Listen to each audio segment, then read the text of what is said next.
vous savez qu'il y a une mairesse à Gatineau qui a démissionné. Donc, le poste est vacant. Et je rappelle, le poste de la mairie, c'est une élection au suffrage universel. Tout le monde peut voter, tu n'es pas obligé d'avoir de parti, rien. Et Mathieu Saint-Jean qui est avec nous. Bonjour, Mathieu. Bonjour. Alors, je m'excuse, j'allais t'oublier, effectivement, ça va trop vite. Alors, ben oui. Alors, j'ai fait jouer hier ton entrevue, j'ai montré ça, donc ça a bien passé, la campagne. Les gens, il veut se faire connaître, ben oui, c'est normal. Tu as été, effectivement, ben oui, il faut dire, candidat du Parti populaire du Canada 2021. Ouh! Alors là, il y avait un journaliste qui était un peu frileux, il essayait de dire, c'est qui ce gars-là? Mais pourquoi pas? Je te laisse l'occasion de te présenter. D'abord, première question, qu'est-ce qui t'a poussé à dire, tiens, je me lance, hein? Parce que oui, c'est sûr, je suis en faveur, mais ce que je veux dire, c'est, il y a quelque chose que tu as décidé, non, là, il y a une élection à la mairie, puis je pense que je vais être une bonne personne pour me présenter là. Alors, parle-nous de toi un peu. Ben oui, merci de me donner l'occasion de me faire découvrir, comme qu'ils l'ont bien dit à la radio hier. Mon nom, je me présente comme l'être vivant possédant la personnalité juridique de Mathieu Saint-Jean. Donc, j'ai décidé de faire de la politique municipale pour une raison, c'est qu'éventuellement, comme plusieurs d'entre nous, je vois ça se passer depuis au moins les 30 dernières années et je suis un peu tanné. Et pour qu'on puisse produire des changements, il faut se mettre dans l'action. Et c'est pour ça que j'ai décidé de me présenter comme maire à la 4e plus grande ville de Gatineau, c'est de me mettre dans l'action. Ce qui me permet de me faire voir et de me faire connaître, d'apporter des idées un peu nouvelles aussi pour le commun du mortel, mais en même temps pour démontrer qu'il y a des gens qui veillent au système pour le rectifier, dont ma personne. Donc, voilà, donc, et tu n'es pas arrivé les mains vides non plus. Tu avais un peu d'expérience politique, effectivement, parce qu'on dit toujours, ça prend quelqu'un qui a de l'expérience politique. Moi, je ne suis pas d'accord avec ça parce que tout bon citoyen qui a de la jugeote devrait pouvoir se présenter et du bon sens, du vrai au bon sens et des bonnes valeurs. Et la ville de Gatineau, parle-nous un peu rapidement le portrait de la ville de Gatineau. Comment ça va à Gatineau? Et on va parler après ça de tes propositions un peu, mais comment tu trouves ça va Gatineau? Puis j'ai été, depuis les 3 dernières années, je suis allé souvent à Ottawa, donc à Gatineau aussi, puis ouais, Oui, bien sûr, ça reste la à ville de guerre. la ville de Gatineau, présentement, a certaines problématiques. De un, on a un déficit de presque 1 milliard de dollars. Je suis en train de regarder les budgets précédemment pour savoir comment qu'une grande ville comme la nôtre s'en est rendue. C'est sûr que la ville est aussi grande que l'île de Laval, donc parcourir d'un bout à l'autre, s'assurer des routes, des infrastructures, puis tout ce qui va avec, ça demande beaucoup de financement. Mais il y a des programmes aussi et des achats dans des équipements qui auraient pu être retardés pour payer le déficit de la ville. La grosse problématique qu'on a présentement, c'est on a un problème de sécurité publique. En ce moment, il nous manque des effectifs de policiers. On a les gangs de rue d'Ottawa qui viennent faire des vols ici à Gatineau parce que, pour ceux qui ne le savent pas, on est à côté d'Ottawa, l'Ontario, mais tous ceux qui ont une ville à côté de l'Ontario, quand tu commets un crime, que ce soit en Ontario, puis tu viens au Québec, mais la police d'Ontario ne peut plus rien faire, et vice-versa. Donc là, les gangs de rue s'amusent à venir voler des chars ici à Gatineau et les apporter en Ontario. Et ça empêche la police de faire leur travail. Voilà. Et bon, malheureusement, la police de Gatineau est la moins bien payée au Québec. Donc, les jeunes qui finissent l'école viennent ici après qu'ils se trouvent des postes ailleurs. Donc, on se retrouve avec une police fatiguée et en manque d'effectifs. Au niveau des infrastructures, Gatineau, je pense, qu'a oublié que l'étalement urbain allait arriver un jour dans leur ville. Ils n'ont pas fait la continuité de leur autoroute ou demandé au gouvernement de faire la continuité de leur autoroute. Les seuls ponts pour traverser en Ontario sont dans le centre-ville de Hull. Donc, ça crée des congestions incroyables. C'est comme si je vous dirais, on peut juste passer par Montréal à partir de la rive nord par 2 ponts, puis faut que tu passes par Chemédé et non par une autoroute.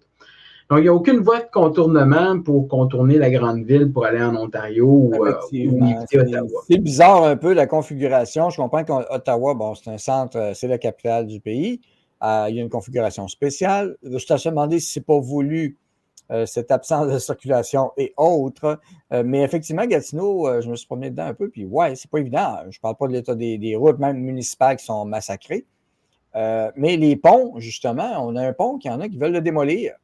Le pont Oui, Alexandra, je pense. ben oui, le pont Alexandra, qui est un des plus vieux ponts de Gatineau, en fait, Ben de oui. Hull, on pourrait dire l'ancienne ville de Hull. Mais on ne parle pas de remplacement non plus. On parle de le réparer, mais ça coûterait tellement cher qu'on pourrait bâtir 2 ponts quasiment avec l'argent qu'ils vont mettre sur ce pont-là. Fait que Mais il n'est pas en moi, je mauvais pense. état, hein, le prix, puis il était bien entretenu. Et en plus, il est historique. C'est un des premiers architectes ingénieurs du Québec. Il a sa signature dessus sur ce pont-là. Là. Ouais, ben c'est sûr que pour garder le passé, les bâtiments du passé, ça prend de l'entretien, ça prend de l'argent, tout ce qui va avec. Moi, ce que je ferais avec ce pont-là, c'est que je le mettrais seulement piétonnier, puis j'en construirais 2 nouveaux à la place, en tant que maire. Il y a déjà, dans le passé, à Gatineau, des maires qui avaient regardé pour créer 2 autres ponts, puis on parle de cela quasiment une trentaine, quarantaine d'années. Ça n'a jamais eu lieu pour X raisons environnementales ou budgétaires. Même chose pour l'autoroute 50 qui devait traverser le beau parc de Gatineau, mais ça, aujourd'hui, on a des processus là, qui viennent des pays scandinaves où est-ce qu'on peut traverser à travers des parcs fauniques sans détruire tout alentour. Oui, bon, non, mais on ne veut pas prendre les solutions. Tu te bats contre des idéologues du climat. J'ai parlé tantôt du sommet de Montréal du climat, justement, qui sont en grosse réunion. Gatineau devait avoir des tendances là-dessus, c'est clair. Comme toutes les autres villes du Québec, finalement, et du Canada, même Toronto, j'en parlais tantôt, c'est ridicule. Tu as parlé du financement de la police manquant. C'est un drôle de problème parce que tu es à côté de la capitale du pays. Gatineau, c'est quand même une grosse ville et il y a Oui, beaucoup d'activités. 250 000 habitants et plus. Oui, oui, bon. Mélanie Wash qui met un commentaire, mais là, tu vas pouvoir l'expliquer. Est-ce possible de viser, Mathieu, qu'il n'y a pas de pancarte pour promouvoir sa candidature? Bon, elle explique, et puis c'est plusieurs qui me demandent, je ne vois pas ces pancartes sont où. T'es candidat indépendant, faut se le rappeler, mais vas-y, explique ça. Ben, au Québec, la loi sur l'élection municipale interdit de se faire fonder par des gros montants. Alors, le moins compliqué, c'est de faire des donations aux candidats, qu'ils soient indépendants ou de parti, de minimum 50 parce qu'on peut le transférer n'importe comment. Au niveau de 51 et plus, il faut émettre un chèque ou de remettre le montant par carte de crédit et le maximum est 100 hors élection et 200 durant une élection. Comme que je suis un candidat indépendant, le gouvernement du Québec n'aime pas les indépendants, donc il a créé un système électoral, donner bénéfice à des équipes et à des partis au Québec, que ce soit municipal ou que ce soit provincial. Et un indépendant ne peut pas amasser de fonds s'il n'y a pas une année de campagne électorale. Comme la mairesse a lâché en plein milieu de son mandat, la campagne électorale a été émise au mois d'avril, fin avril, et les élections ont été décrétées la semaine passée et le vote va être le 9 juin. Tapisser au complet une ville grande comme Gatineau de pancartes, comme mes collègues sont en train de faire, coûte en moyenne 5 000 à 10 000 $. Une affiche 4 par 8, c'est 400 $ l'affiche 4 par 8. Faites le calcul rapide. Là. C'est donc bien Ouais. cher. Puis là, je n'ai pas calculé le bois ou le matériel pour la faire tenir en place. Là. On parle juste de l'impression recto de l'affiche. Alors, si je veux tapisser la ville de Gatineau d'affiches, il faudrait que je trouve à peu près 5 000 à 10 000 $ de donation ou que je dois la sortir par ma poche. Moi, je suis un homme du peuple, je gagne un salaire moyen, je n'ai pas le 10 000 $ pour mettre sur des affiches pour une élection partielle. bien sûr, aux élections normales, qui vont être en 2025, mon but est de trouver le financement pour le faire. Donc, la solution, c'est quoi? Mais pour ma part, c'est de demander à tous ceux que je connais, tous ceux que je croise, de prendre mes cartes d'affaires et de les remettre à ceux qui connaissent.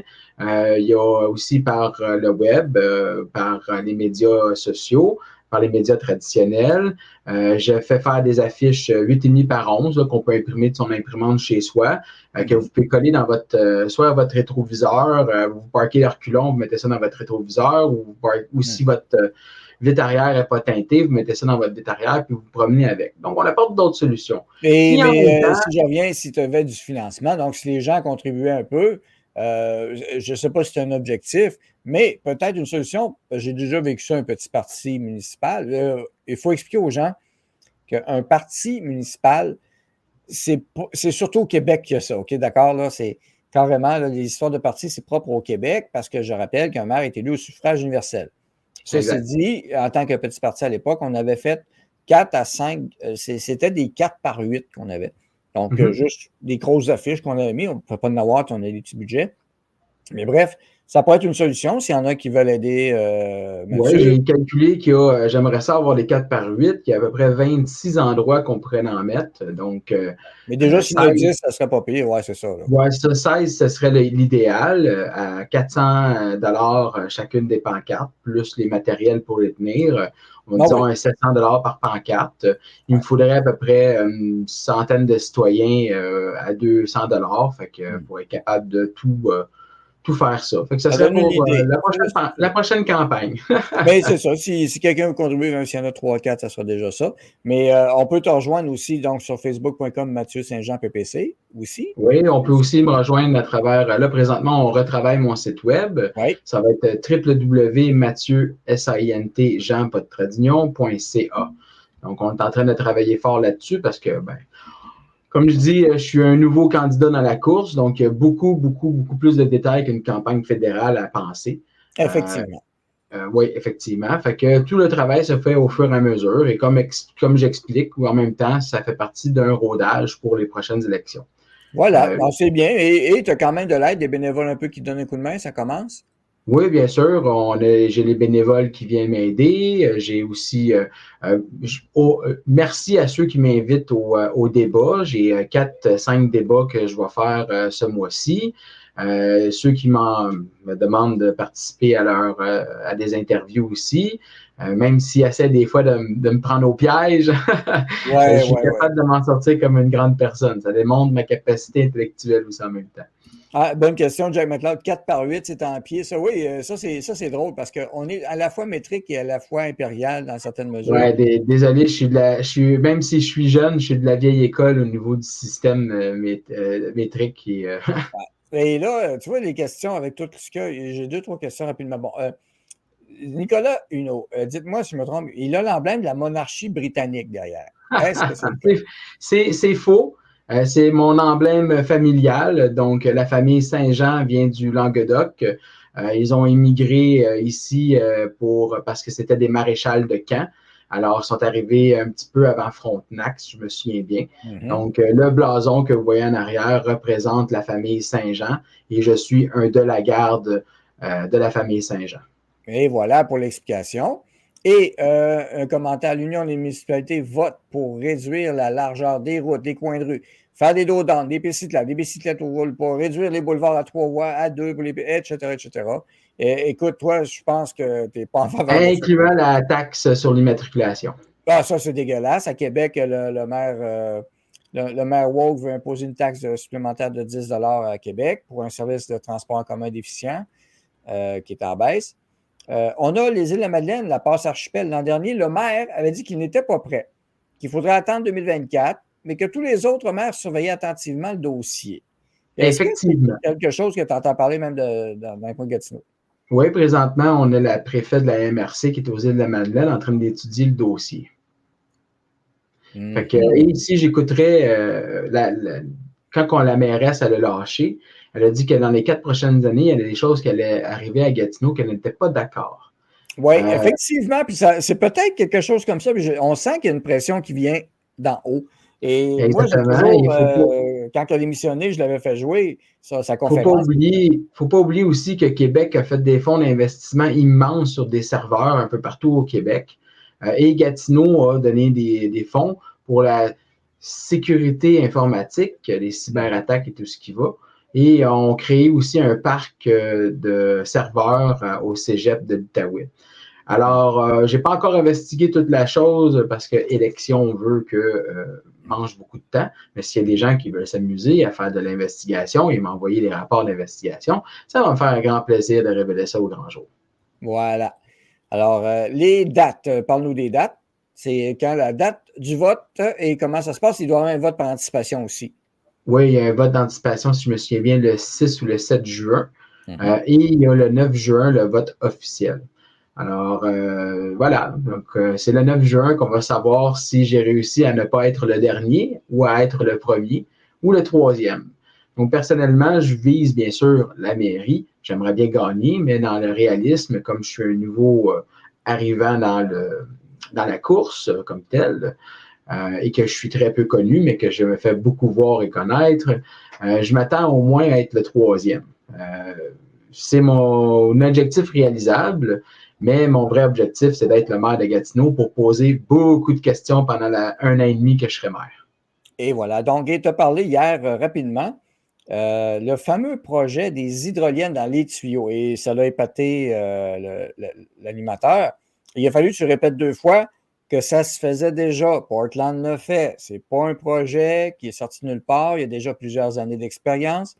Je trouvais ça intéressant, puis on s'en était parlé en dehors aussi. C'est sûr qu'il va y avoir des coûts, mais la technologie existe. Donc, ça, c'est bon. Exact. Et oui, la ville peut produire de l'électricité et se passer d'Hydro-Québec carrément. Oui, bien, comme que tu sais bien, je lis les lois depuis les 3 dernières années et quand il y a quelque chose que je vois qui ne fait pas son affaire, je vais lire la loi qui va avec et les règlements qui en suivent. Comme que je veux devenir le maire de Gatineau, je me suis donné le mandat personnel de lire les règlements, les lois alentour des villes listées du Québec. Et dans ces belles lois-là, j'ai découvert plusieurs affaires. De un, que les villes sont des corporations et non une ville. De deux, dans la réglementation des villes, ils peuvent produire leur propre énergie. Alors, dans cette optique-là, moi, j'aime bien les choses techno. Et je regarde pardon, j'avais pas mis mon téléphone sur silence. Je regarde beaucoup de projets un peu plus futuristes et j'ai tombé un jour sur ça. Un projet de mettre des turbines dans le réseau d'aqueduc de notre eau. Parce qu'on met de la pression dans notre eau pour que l'eau arrive chez vous. C'est une pression continue. Et la ville de Portland a créé un projet avec une compagnie que le nom ne me sort pas tout de suite et ont mis des turbines spéciales pour mettre dans les aqueducs. Bon, là, il y en a qui disent que les aqueducs sont enterrés. Bien sûr, comme il faut refaire les infrastructures à Gatineau, on va inclure ce type d'infrastructure-là pour pouvoir recevoir ces turbines-là. Et ça peut être aussi connecté aux gros édifices que leurs tuyaux sont hors terre. Ce que ça fait, c'est que ça génère environ entre 1 à 7 mégawattheures d'électricité. Et la ville de Portland, maintenant, aujourd'hui, c'est un projet qui existe depuis 10-12 ans, maintenant éclaire quasiment la ville au grand complet et leurs bureaux grâce aux installations des turbines et qu'ils ont réduit quasiment de 50 à 75% leur facture d'hydroélectricité. C'est intéressant. Puis on a peut-être un projet à Quaticook qui aurait une turbine sur le bord de la rivière, les hydroliennes. Faut comprendre que à un moment donné, il y avait un gros projet dans le fleuve Saint-Laurent, mais ça, c'était voué à l'échec, ça coûtait très, très cher, c'était déficitaire, puis ça avait été abandonné. Mais des petites hydroliennes, semblerait que c'est une bonne solution, en tout cas locale. Alors, ça mérite d'être discuté. Bravo d'amener cette solution-là, parce qu'il y a des solutions. Il y en a une autre aussi qui est très bonne que j'ai révélée cette semaine. Tu l'entends? Ah oui, donc.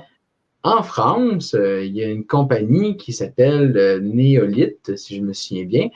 Eux, au lieu d'enfouir et de brûler les déchets, cette compagnie-là a découvert un processus pour prendre nos déchets qui ne sont pas récupérables et de les transformer en pierre. Ils appellent ça de la pétrification des déchets. C'est un principe qui est quand même pas très laborieux à créer. C'est du broyage de déchets avec du mélange de je ne sais plus trop quoi, de poussière et tout ça, pour pouvoir en faire de la pierre. Donc, en ce moment, cette compagnie-là, en France, n'est même pas capable de fournir ses clients en pierre parce que elle est trop petite. Alors, au lieu de détruire nos montagnes et de creuser des mines, puis de faire dynamiter tout ce qui fait en sorte que ça, et que plusieurs villes au Québec ont des problèmes de dépotoir, on pourrait rapatrier cette nouvelle façon de faire et de créer nos propres pierres pour pouvoir réparer nos routes, faire du béton, etc., etc. C'est facile à les trouver. Le lien est sur ma page de candidat à la mairie. Et c'est merveilleux. Moi, c'est une autre idée que je rapporte, c'est sûr et certain. Que je sois maire ou non, ça va être dans mes projets de vie d'aller chercher cette technologie-là et de l'amener au Québec. Ben, c'est excellent. Et j'ai trouvé une autre compagnie ce matin, je t'enverrai le lien, c'est intéressant. Une compagnie donc non subventionnée, basée aux États-Unis, donc qui a fait son argent. Ils font de l'argent avec ça, imaginez. Ils ont trouvé un nouveau procédé pour tous les plastiques, peu importe. Et le tout sans subvention, c'est merveilleux. Oui. Et Elle aussi, je veux la rapatrier à Gatineau. bonne question de Patrick Bussière. Est-ce que les dons doivent venir de Gatineau? Je pense que oui. Oui, malheureusement, quand il arrive au niveau des municipalités, vous devez être un résident citoyen de la ville dans laquelle voilà. vous êtes. Et le commentaire de Daniel, ce gars-là est honnête, ça se voit, c'est le genre de dirigeant qu'il nous faut, ça presse, bravo. Et question d'un autre auditeur, est-ce que tu vas être acheté comme les autres si tu es élu? Je suis pas achetable. Bon, je connais Mathieu en passant, puis bonne chance. Bonne chance pour m'acheter. T'es mieux de savoir bien dealer. Oui, c'est ça. C'est ça un candidat qui a des valeurs et des convictions en passant. C'est quoi ces règlements de caca? Tout pour empêcher les citoyens qui ne sont pas familiers avec la politique de se présenter? Ben, effectivement, c'est les règles municipales. C'est souvent comme ça. Même à Québec, c'est la même chose. Tu as les partis. Puis si tu n'es pas un parti, si tu es indépendant, c'est pas pareil. Ceci dit, il y a des indépendants qui ont déjà passé. La mairesse Boucher, par exemple, à Québec, qui avait réussi à le faire. Mais elle était déjà connue dans son cas. Donc, il y a toujours il y a toujours des alternatives, comme on dit. Oui, ici à Gatineau, la moitié, si ce n'est pas quasiment le 2 tiers des conseillers sont indépendants ici. On a juste une équipe une équipe politique présentement, un parti politique, et il n'est pas très aimé, il est appelé le parti qui taxe. Le parti qui taxe. Bon, Mathieu, les turbines veut dire plus de résistance et de restrictions dans le réseau. Pas sûr que ce soit avantageux, mais Guy, on rappelle que Portland le fait et ça va bien. Donc, exactement, et plusieurs villes en Europe du Nord. Et voilà. Et Quaticook, ce n'est pas un projet, c'est déjà bâti. Parfait. Voilà. Félicitations pour Quaticook. Il y a aussi Bromont, si je me souviens bien, dans mes études, qu'ils ont leur propre centrale hydroélectrique. Bon, alors voilà. Donc, ceux qui sont dans la région de Gatineau, ben voilà, je vais parler de toi à ma fille qui habite Gatineau comme parti indépendant, excellent. Et même si vous n'êtes pas de Gatineau, partagez. Et vous avez des amis, la parenté à Gatineau, et ceux qui disent qu'ils sont tannés tout le temps à voir les mêmes politiciens, ben vous en avez un qui est différent, comme du monde. Et c'est pour ça aussi que je le fais, hein? C'est pour donner l'exemple à ceux qui veulent du changement. Il faut savoir se mettre en action. Il faut aussi aller à vos conseils de ville, ne vous gênez pas. Allez-y en groupe, ils n'aiment pas ça, répondre aux questions. Même s'ils ne répondent pas à vos questions, c'est enregistré, c'est mis en live. Osez. Des fois, on n'aime pas ce qui se passe, on se parle entre nous autres, on se retrouve, mais on ne fait pas les actions nécessaires pour que ça aille plus loin. C'est ça qu'il faut faire. Là. Il faut pousser nos actions pour aller plus loin. C'est ce qu'ils nous font depuis les 30 dernières années. Ils nous étouffent, ils nous écœurent pour pas qu'on fasse ça. C'est ça leur jeu. Ne jouons pas dans leur jeu et faisons notre devoir d'être vivant, qui est de défendre notre société. Alors, merci beaucoup, Mathieu, de ta présence. Alors, bien sûr que je vais avoir un extrait à part aussi qu'on va découper. Vous pourrez le partager à part. Et continue ton bon travail, continue de parler aux médias, des réseaux sociaux. C'est comme ça qu'on va faire connaître Mathieu. Et il y a une autre alternative, ceux qui disent on n'est pas au courant, c'est toujours les mêmes. Non, c'est pas toujours les mêmes. C'est juste qu'ils sont plus durs à trouver, ceux qui se présentent. des fois, parce que les grands médias n'essayent pas trop d'en parler, mais tu as quand même fait une entrevue, ben quand même, que le groupe Cogeco, ce que j'ai vu, TVA, puis Radcan, donc c'est pas mauvais. Alors, continue ton bon travail. Et chers abonnés, merci beaucoup de partager ce segment. Ben, merci à vous tous. C'est ensemble qu'on crée le changement. Il ne faut pas oublier qu'en sociologie, on nous apprend que ça ne prend pas la majorité pour faire des transformations de société. C'est toujours les minorités, comme qu'on a pu voir les dernières années, qui transforment les sociétés. Alors, si vous voulez une société positive, c'est le temps à ceux qui sont positifs de se manifester et d'être cette minorité-là pour un changement meilleur de notre province, de notre pays, de nos villes et de notre façon de faire. Et voilà, donc merci beaucoup. Et je reviens sur son intégrité. S'il y en a qui ont des doutes, l'intégrité avec Mathieu et les valeurs, ça va bien. Alors, si on a fait des blagues, s'il y en a qui n'ont pas compris, c'est des blagues, tantôt, oubliez ça, là, laissez faire l'achetage, il n'est pas là-dedans. OK, là, bon. Si c'était le cas, peut-être que tous les médias en parlent. Hein? Ils peuvent bien essayer. Oh, regarde, c'est ça. Ils l'auront pas. Les convictions et l'intégrité, ça ne s'achète pas. Quand tu en as, tu l'as. Voilà. Exactement. Alors, merci beaucoup, Mathieu. Je respecte le blason de ma famille qui est de la garde. Hein? Fait que voilà. Une garde, ça protège. Exactement. Alors, voilà. C'est bon. Bonne journée. Merci beaucoup. On se revoit. Bonne journée, merci à tous. Au revoir.